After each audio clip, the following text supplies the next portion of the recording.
I remember the distinct smell of old paper and dust when I first opened the massive, leather-bound volume of the Description de l'Egypte in a quiet library forgotten by time. Turning those gigantic pages, filled with impossibly detailed engravings of ancient temples and strange hieroglyphs, I realized something profound about the man who commissioned them. Napoleon was not just a soldier obsessed with artillery and maps. He was a man possessed by a desperate need to align himself with the deepest currents of human history. It became clear to me that you cannot understand his battles unless you first understand the intense, almost overwhelming intellectual hunger that drove him from the very beginning. This book was proof that he didn't just want to conquer territory with guns. He wanted to conquer time itself by attaching his name to the immortal legacy of the pharaohs. Seeing the sheer scale of this scientific endeavor made me look past the famous bicorn hat and the hand-in-waistcoat pose to find the complex human being underneath the legend. It was a moment of clarity where the historical figure transformed into a real person, driven by insecurities, massive dreams, and an energy that seemed almost superhuman. I felt an immediate urge to trace that energy back to its source, to understand the engine that powered this incredible, destructive, and fascinating life that changed our world forever. This series is not just about what Napoleon did on the battlefield, but about why he did it, and what it felt like to be alive when one man tried to rewrite reality. So I invite you to step back in time with me and explore the terrifying, brilliant, and utterly human mind of Napoleon Bonaparte.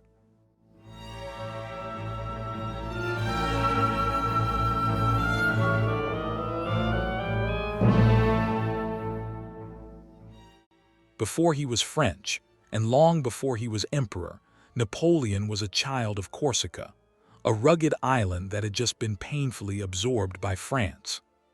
He grew up feeling like an outsider in his own home, harboring a deep, simmering resentment against the French occupiers who had crushed his father's dreams of independence.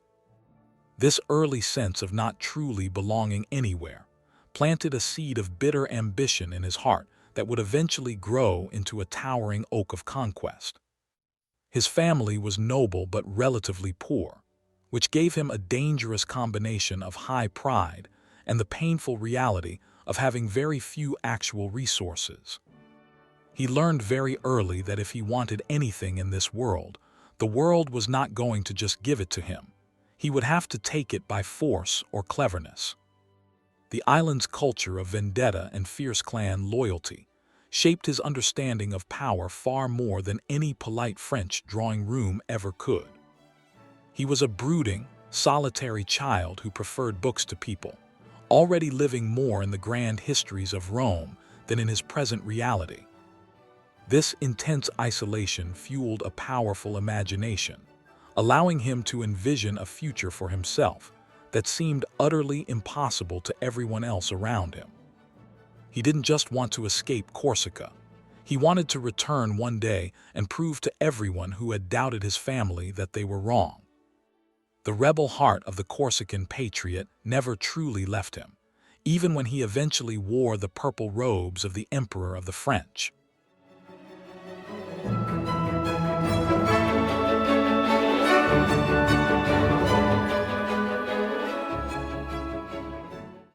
When he was sent to military school in mainland France, the young Napoleon experienced a brutal culture shock that would define his hatred for the established order. He was mocked mercilessly by the arrogant sons of French dukes and counts for his strange accent, his relative poverty, and his intense, serious demeanor. These humiliating experiences taught him that, in the old world, your talent mattered far less than whose son you happened to be. Instead of breaking him, the bullying drove him deeper into his studies, where he found solace and power in mathematics, history, and military strategy. He realized that knowledge was the only weapon he could forge, that these rich, lazy aristocrats could not buy with their father's money. He developed a cold, analytical mind that saw the world not through social connections, but through angles, logistics, and the brutal efficiency of artillery. While his classmates were learning how to dance and charm ladies at court, Napoleon was learning how to move armies and destroy fortifications. He graduated and entered the army as a second lieutenant in the artillery, a branch where technical skill was actually valued over noble birth. Yet even there, he hit an invisible glass ceiling, knowing he would never rise to high command under the current, rigid system of the monarchy. He was a loaded weapon of talent and ambition, waiting for a target, desperately needing the world to break so he could finally rise.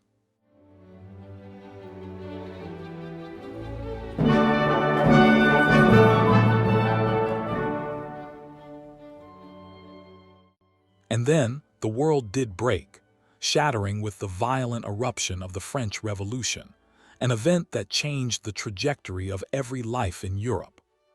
For most aristocratic officers, the revolution was a terrifying apocalypse that meant the end of their privilege, their property, and often their lives. But for the outsider Napoleon, this absolute chaos was the greatest ladder of opportunity that history had ever presented to a man of talent.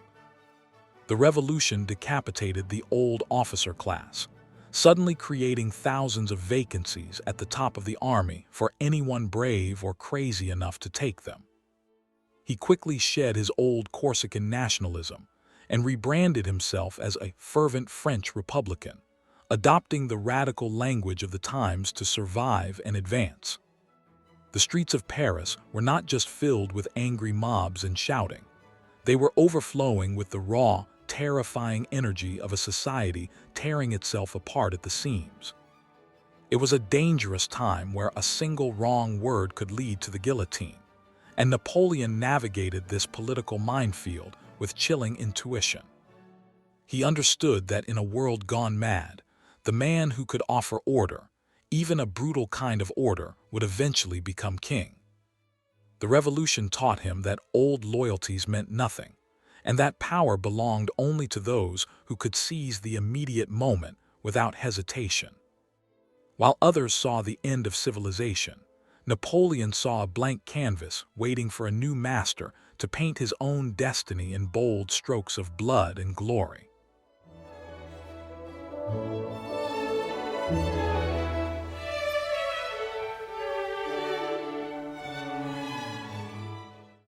His first real chance to prove his worth came at the siege of Toulon, a vital southern port that had rebelled and invited the British Navy in for protection. The revolutionary army sent to retake the city was disorganized, poorly led by incompetent political appointees, and completely stuck in the mud. Napoleon arrived as a mere captain of artillery, but his intensity and obvious expertise quickly allowed him to dominate the chaotic situation on the ground. He immediately saw that the key to the city was not a frontal assault, but seizing a specific strategic hill that overlooked the harbor. He worked tirelessly, gathering cannons from everywhere, training the men himself, and sleeping beside his guns in the mud, just like a common soldier. When the final assault on the key fort began, Napoleon led the charge personally, having a horse shot out from under him and receiving a bayonet wound to the thigh. His plan worked perfectly.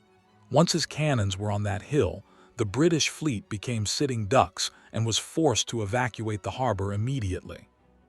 It was a stunning victory that saved the revolution in the south and brought the name Bonaparte to the attention of the powerful men in Paris. At the incredibly young age of 24, on the merit of this single action, he was promoted all the way from captain to brigadier general. Toulon was the laboratory where he tested his theories of war and found that they worked, confirming his own deep belief in his destiny.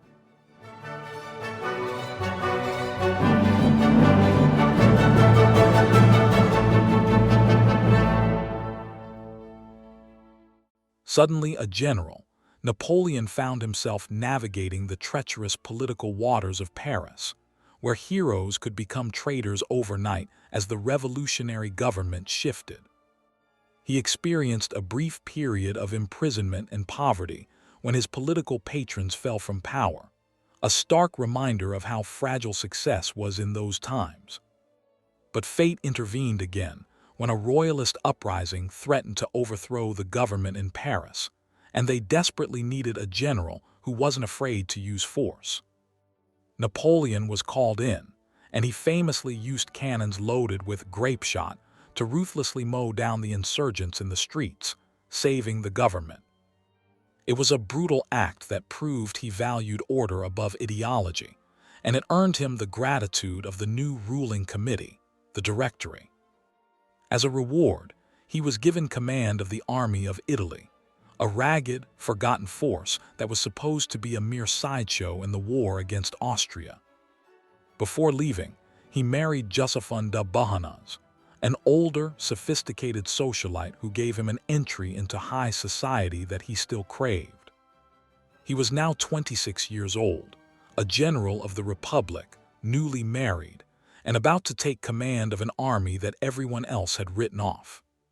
His rise had been meteoric, a blur of motion that left older, more experienced officers deeply resentful and skeptical of this political general.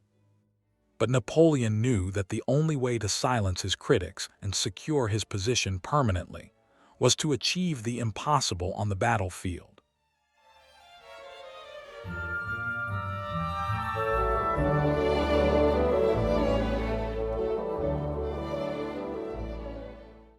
When he arrived at his headquarters in Nice, the older generals he was supposed to command initially laughed at this small, skinny kid who looked more like a mathematician than a warrior. The army of Italy was in terrible shape. The soldiers were starving, their uniforms were in rags, they had no boots, and they hadn't been paid in months. Napoleon immediately asserted his authority, issuing electrifying proclamations that promised them honor, glory, and most importantly, riches in the fertile plains of Italy. He didn't just give them orders. He gave them a sense of purpose, transforming a demoralized mob into a fiercely loyal fighting machine almost overnight. What followed was a blitzkrieg before the word existed, as Napoleon moved his troops with impossible speed through the mountain passes, striking the Austrians and their allies before they knew what hit them. He won victory after victory, Lodi, Uccle, Rivoli, battles whose names would soon be etched onto the Arc de Triomphe in Paris.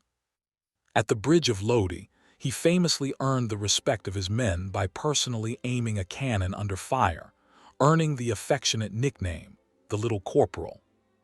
He didn't fight like gentlemen officers of the past. He fought to win, breaking all the established rules of warfare and confusing the old, slow Austrian generals.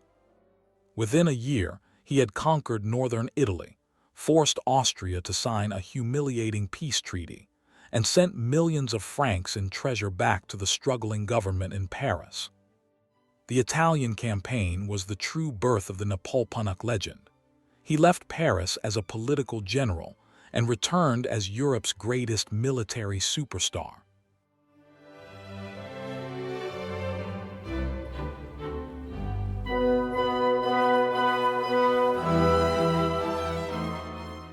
Feeling that Europe was too small for his growing ambition, Napoleon turned his eyes east, dreaming of following in the footsteps of Alexander the Great by conquering Egypt. The strategic goal was to strike at Britain's economy by threatening their trade routes to India, but for Napoleon, it was also a grand romantic adventure. What made this expedition unique was that he didn't just bring soldiers. He brought an army of nearly 200 scholars, scientists, artists, and engineers.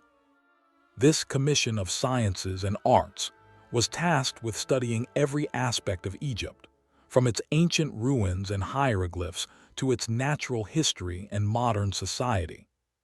He wanted to present himself not just as a conqueror, but as an enlightened liberator coming to free the Egyptians from the rule of the Mamluks and bring them the benefits of Western civilization. The military campaign was brutal and exotic. At the Battle of the Pyramids, his modern army crushed the medieval Mamluk cavalry in the shadow of the ancient pharaohs. However, the dream quickly turned into a nightmare when the British Admiral Nelson destroyed the French fleet at the Battle of the Nile, trapping Napoleon and his army in Egypt. Cut off from France, the expedition became a strange, isolated empire of its own, battling the desert, plague, and constant local revolts. Despite the military failure, the scientific mission was a massive success, leading to the discovery of the Rosetta Stone, which eventually allowed the world to read hieroglyphs.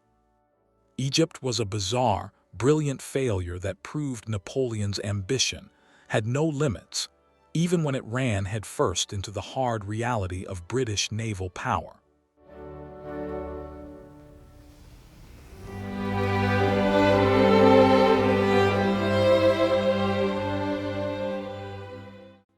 Realizing that his army in Egypt was doomed and that the political situation in Paris was ripe for change, Napoleon made the controversial decision to abandon his troops and return to France. It was a colossal gamble with his reputation, but he calculated that France needed a savior more than Egypt needed a stranded general. The journey back across the Mediterranean was a nail-biting game of cat and mouse, dodging British patrols that would have loved to capture Europe's most famous general. When he landed in France, he was shocked to find that instead of being court-martialed for desertion, he was hailed as a hero who had returned to save the nation from chaos. The news of his victories in Egypt had arrived before the news of the final disasters, and the French public was desperate for a strong leader to end years of instability. The government in Paris, known as the Directory, was corrupt, inefficient, and deeply unpopular, tottering on the edge of collapse. Napoleon returned from the East not just as a soldier, but with the aura of a mystic conqueror who had seen lands and empires beyond the imagination of ordinary Frenchmen. He no longer saw himself as a servant of the Republic, but as its potential master, the only man capable of imposing order on the revolutionary chaos. The time in Egypt, ruling as an absolute sultan over a foreign land, had fundamentally changed his understanding of power and how to wield it without constraint. He was ready to trade his general's sword for a politician's scepter, setting the stage for one of history's most famous power grabs.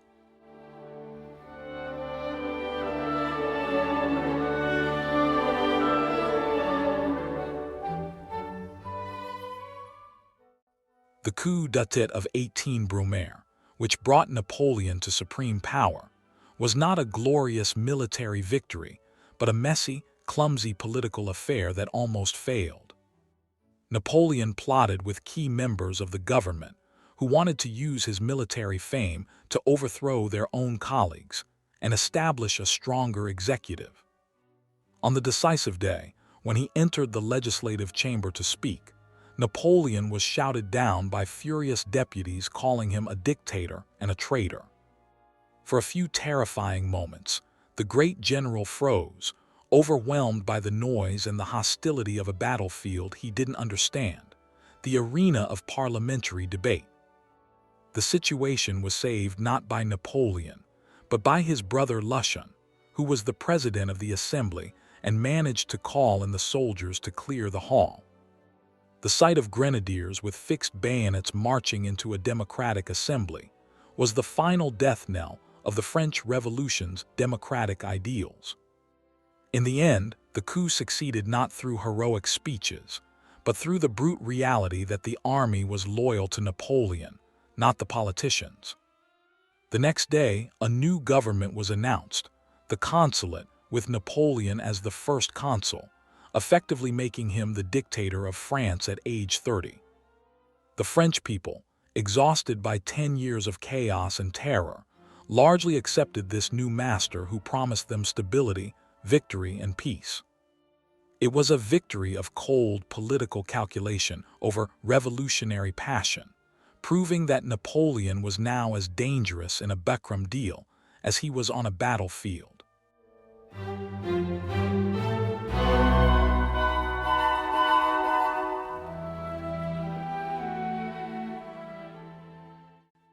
As first consul, Napoleon unleashed a frantic energy of reform that was just as transformative as any of his military campaigns. He worked 18-hour days, dictating letters to multiple secretaries at once, exhausting everyone around him with his insatiable drive to reorganize everything. He understood that military victories were fleeting, but building strong institutions could create a legacy that would last for centuries.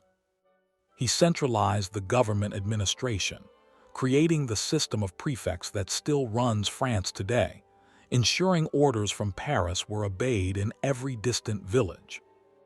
He stabilized the economy by founding the Bank of France and creating a new, stable currency, the franc, ending years of devastating inflation.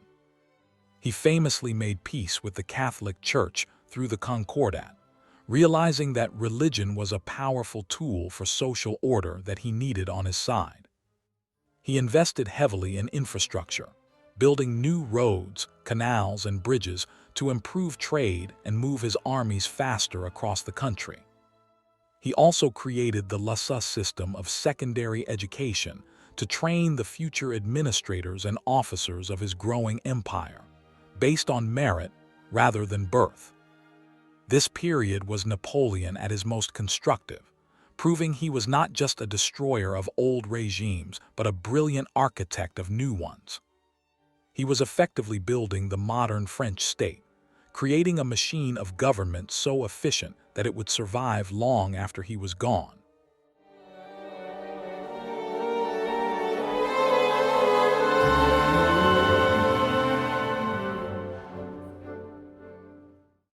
By 1804, being first consul for life was no longer enough for Napoleon's limitless ego. He wanted the ultimate title to secure his dynasty, emperor. He orchestrated a grand coronation ceremony at Notre Dame Cathedral in Paris that was designed to outshine every royal crowning in European history. He even forced the Pope to travel from Rome to fulfill the traditional role of crowning him, adding ancient religious legitimacy to his new revolutionary throne. But at the crucial moment, in a gesture of supreme arrogance and independence, Napoleon took the crown from the Pope's hands and placed it on his own head. It was a stunning piece of political theater that declared to the world that his power came from his own achievements and the will of the people, not from God or tradition. He then crowned his wife Josephine as empress, a moment captured forever in David's massive propaganda painting that hangs in the Louvre today. The coronation was the moment the revolutionary hero officially became a monarch, betraying the republican ideals he had once claimed to fight for. Old revolutionaries were disgusted by the return of court etiquette, titles, and the inevitable swarm of sycophants that surrounded the new emperor. This was the zenith of his power, a moment where everything seemed possible, and the son of a poor Corsican nobleman was now the master of Europe. But in placing that crown on his own head, he also placed a target on his back that the old kings of Europe would never stop trying to hit.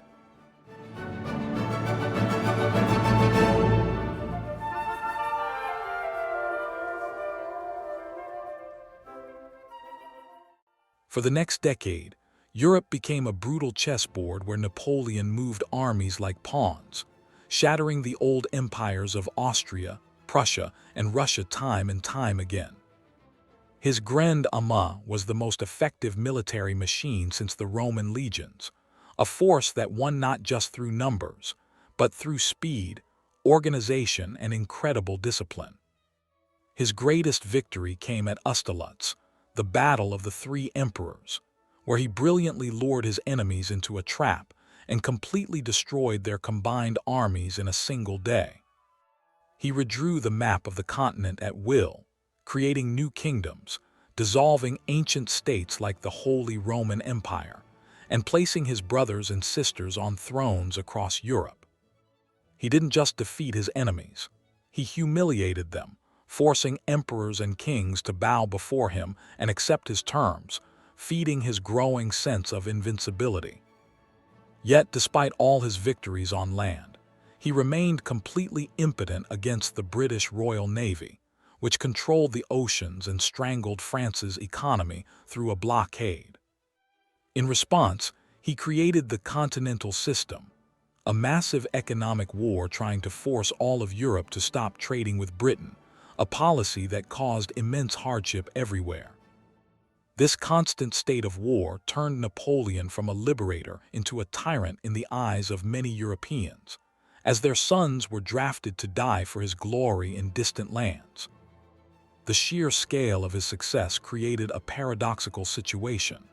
The more he conquered, the more enemies he created, and the more he had to keep fighting just to hold onto what he already had. Europe was locked in a deadly embrace with one man, a relentless engine of war who seemed unable to stop until he had either conquered everything or lost everything.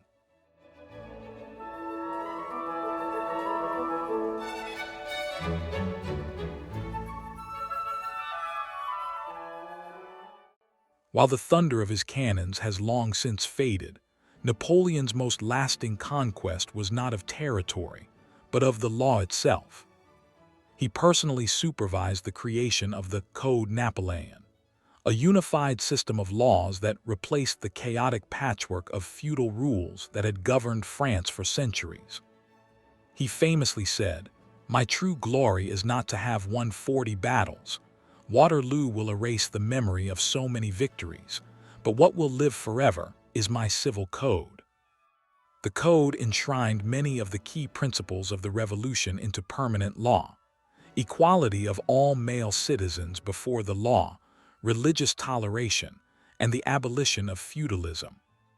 However, it was also a deeply conservative document that rolled back women's rights, making them legally subordinate to their husbands and fathers in almost every way.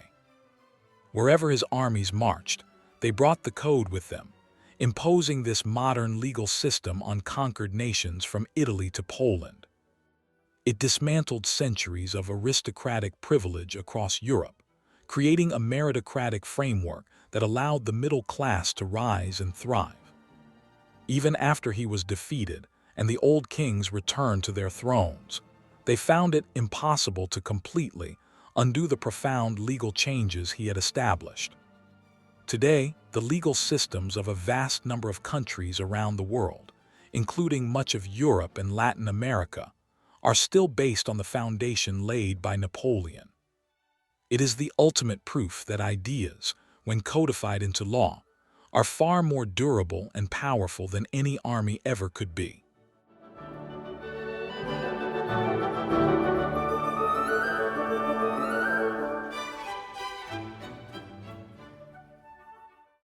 By 1812, Napoleon's need to enforce his economic blockade against Britain led him to make the fatal decision to invade the vast Russian Empire. He assembled the largest army Europe had ever seen, a grand armée of over 600,000 men from 20 different nations, confident of a quick victory. But the Russians refused to play by his rules, retreating deeper and deeper into their immense territory and burning everything behind them, leaving nothing for the invaders to eat.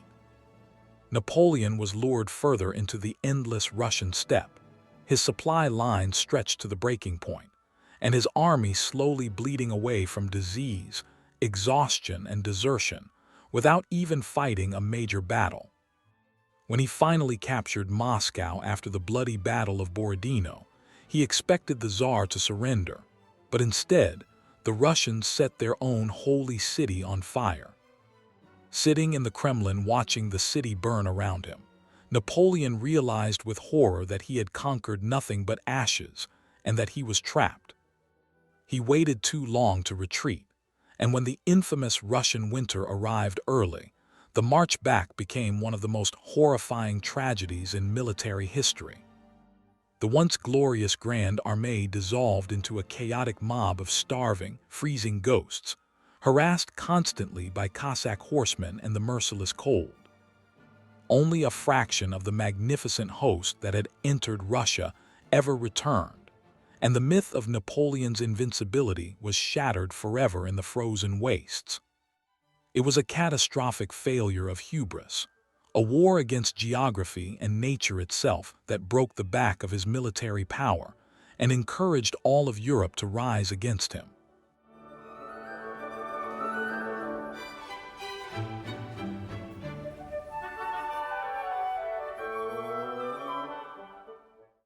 Sensing his weakness after the Russian disaster, all the nations of Europe finally united in a massive coalition to crush the Corsican ogre, once and for all. Despite fighting a brilliant defensive campaign in France against overwhelming odds, his marshals and generals eventually turned against him, forcing him to abdicate in 1814.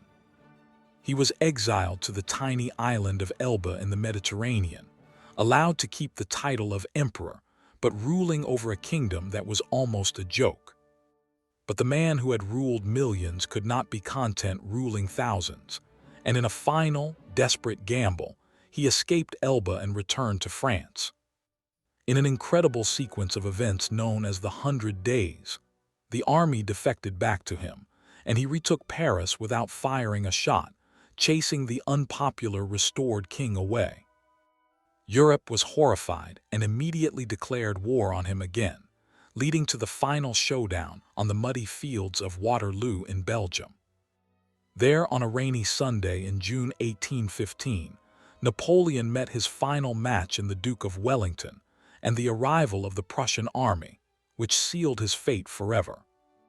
Defeated and with nowhere left to run, he surrendered to the British, hoping for a dignified asylum in England, but they had other plans.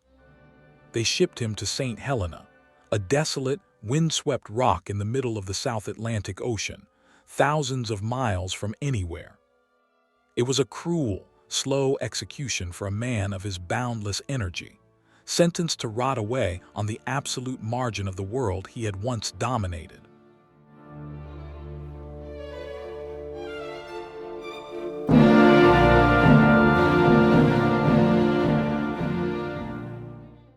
On St. Helena, stripped of his armies and his power, Napoleon fought his final battle, the battle for how history would remember him. He spent his remaining years dictating his memoirs, carefully crafting a legend of himself as a martyr of liberty and a victim of British tyranny. He died in 1821 at the age of 51, likely from stomach cancer, though whispers of arsenic poisoning have lingered for centuries, adding to the mystery. 20 years later, his body was triumphantly returned to Paris and laid to rest under the golden dome of Les Invalides, a final victory for his legend. Today, he remains one of history's most complex and divisive figures, seen by some as a visionary hero, and by others as a megalomaniacal tyrant responsible for millions of deaths. His life is the ultimate modern morality tale about the incredible power of human will and talent, but also about the destructive nature of unchecked ambition. He proved that a single individual from nowhere could seize the reins of history and steer it in a completely new direction, for better or for worse. His true legacy is not in the borders he drew, which are all gone, but in the idea that merit should triumph over birthright, a concept that changed the world forever. In the end, Napoleon Bonaparte was neither a god nor a monster, but a man whose shadow was so vast that Europe is, in many ways, still living inside it. The last lesson he teaches us is that, while you can conquer the entire world with a sword, you can only hold on to it with an idea. If you enjoy diving deep into history like this and want to be part of our growing community of thinkers, please take a moment to subscribe to the channel and ring that notification bell so you never miss an episode. Hitting that like button really helps these stories find a wider audience, and sharing this video with a friend who loves history is the best compliment you could possibly give us today. I am genuinely curious to know your thoughts on Napoleon's ultimate legacy. Was he a hero or a tyrant? So please leave a comment below, and let's start a real conversation about the man behind the legend.